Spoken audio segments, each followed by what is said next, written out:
Assalamualaikum warahmatullahi wabarakatuh. Selamat pagi anak-anak hebat, sholih-sholihah. Bagaimana kabar kalian hari ini? Sehat? Alhamdulillah. Pada kesempatan kali ini, kita akan belajar pendidikan agama Islam dan budi pekerti.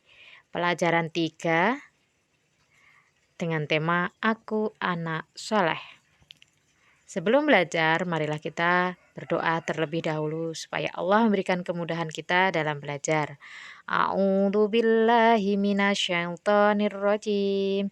Bismillahirrahmanirrahim.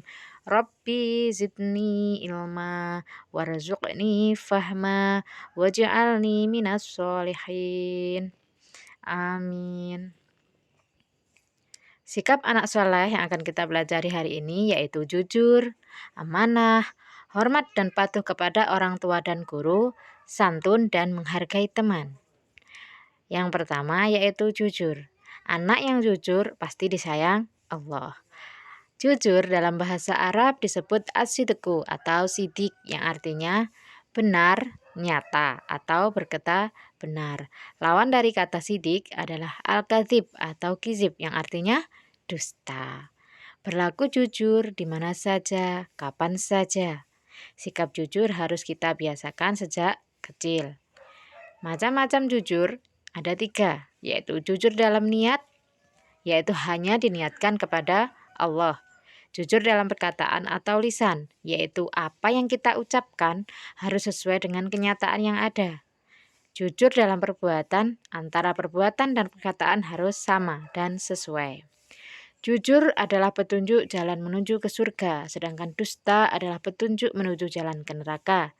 Jujur merupakan sifat para nabi dan rasul, sedangkan dusta merupakan ciri dan sifat orang-orang munafik.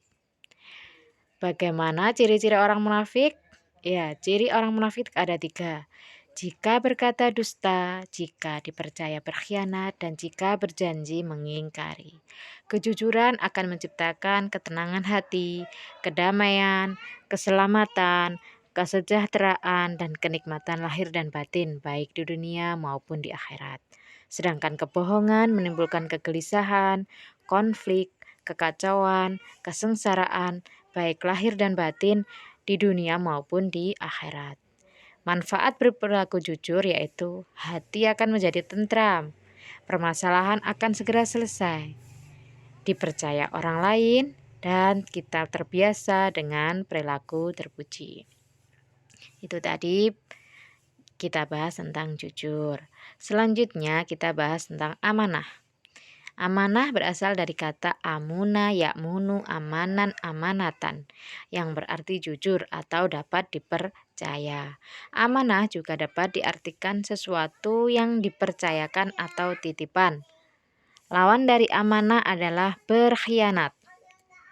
Dalam Quran Surah An-Nisa ayat 59, Allah menjelaskan bahwa amanat itu segala sesuatu yang dipercayakan kepada manusia dan diperintahkan untuk dikerjakan. Dalam ayat ini Allah memerintahkan hambanya untuk menyampaikan amanat secara sempurna, utuh, tidak mengulur-ulur waktu atau menunda kepada yang berhak. Amanat itu dapat berupa perwalian, harta benda, rahasia, dan perintah yang hanya diketahui oleh Allah SWT. Menunaikan amanah merupakan salah satu sifat orang yang beriman. Menunaikan amanah adalah hukumnya wajib, sedangkan berkhianat merupakan suatu larangan, hukumnya adalah haram. Rasulullah SAW telah memberikan teladan sifat amanah. Salah satunya adalah ketika beliau masih berusia 12 tahun, mulai berdagang ke negeri Syam bersama dengan pamannya Abu Thalib. Dalam berdagang, beliau selalu bersikap amanah, adalah terpercaya.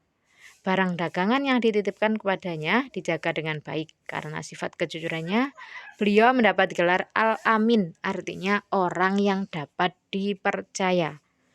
Rasulullah SAW menonjol di tengah kaumnya karena perkataannya yang lemah lembut, akhlaknya yang utama, sifat-sifatnya yang mulia. Beliau adalah orang yang paling utama kepribadiannya. Sebagai umatnya, kita sebagai seorang siswa harus senantiasa meneladani perilaku Rasulullah tersebut seperti rajin belajar, mengerjakan tugas dari sekolah, tepat waktu, menjaga nama baik orang tua, guru, dan sekolah. Macam-macam amanah. Amanah manusia terhadap Allah, yaitu semua ketentuan Allah yang harus dipelihara, melaksanakan semua perintah Allah dan menjauhi semua larangannya, termasuk menggunakan karunia yang diberikan untuk berbuat kebaikan. Berbuat dosa dan maksiat termasuk berkhianat atas nikmat Allah yang diberikan kepada kita.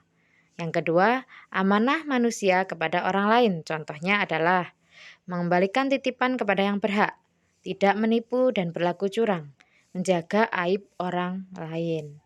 Yang ketiga, amanah manusia terhadap diri sendiri, yaitu berbuat sesuatu yang terbaik dan bermanfaat bagi dirinya sendiri maupun orang lain, baik itu urusan dunia maupun urusan akhirat. Selanjutnya adalah hormat dan patuh kepada orang tua. Ayah dan ibu kita telah berjasa mengasuh dan memelihara kita. Kita harus patuh kepada mereka berdua, karena ridho Allah tergantung ridho dari kedua orang tua. Hormat dan patuh kepada orang tua merupakan perintah Allah yang hukumnya wajib. Beberapa contoh sikap anak menghormati kedua orang tua antara lain, patuh dan taat bila dinasehati, selalu beramal soleh, karena itu merupakan harapan dari orang tua. Membantu orang tua sesuai dengan kemampuan, selalu mendoakan kedua orang tua, terutama bagi orang tuanya yang sudah meninggal dunia. Tidak ada cara lain untuk berbuat baik kepada beliau kecuali dengan mendoakannya. Anak-anak sudah hafal kan doa kedua orang tua? Yuk kita baca yuk. Bismillahirrahmanirrahim. Rabbi ghufirli wali walidayya warhamhuma kama rabbayani shaghira. Ya Allah, ampunilah aku dan kedua orang tuaku, sayangilah mereka sebagaimana mereka menyayangiku di waktu kecil. Amin. Selanjutnya, hormat dan patuh kepada guru. Guru adalah orang tua kedua kita di sekolah. Kepada guru kita juga diwajibkan untuk berbuat baik dan patuh serta menghormati. Guru telah berjasa mendidik dan mengajarkan ilmu yang bermanfaat kepada kita sehingga kita bisa mencapai cita-cita kita. Menghormati guru dapat dilakukan dengan cara 1. Mengucapkan salam saat bertemu, bersalaman, dan bersikap ramah.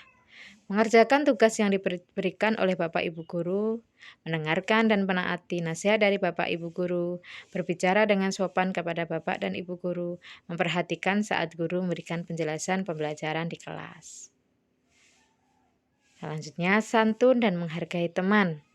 Santun berarti halus budi, baik bahasa, dan sopan tingkah lakunya. Orang yang santun biasanya sabar, tenang, suka menolong. Menghargai berarti menghormati, mengindahkan, dan memandang penting kepada orang lain. Orang yang tidak menghargai berarti meremehkan atau tidak peduli terhadap orang lain. Allah saja Maha Pengasih, Maha Penyayang, Maha Pemaaf, Maha Penyantun kepada semua makhluknya. Maka dari itu kita juga harus santun dan selalu menghargai orang lain. Beberapa contoh perbuatan santun dan menghargai teman yaitu 1. Mengucapkan salam saat bertemu dengan teman. Janganlah kamu sesekali meremehkan sesuatu kebaikan walaupun hanya dengan muka manis bila kamu bertemu dengan saudaramu. Hadis riwayat Muslim dari Abu Dzar radhiyallahu an. Yang kedua, berbicara dengan lemah lembut, tenang, tidak berbicara kotor, tidak berbicara kasar.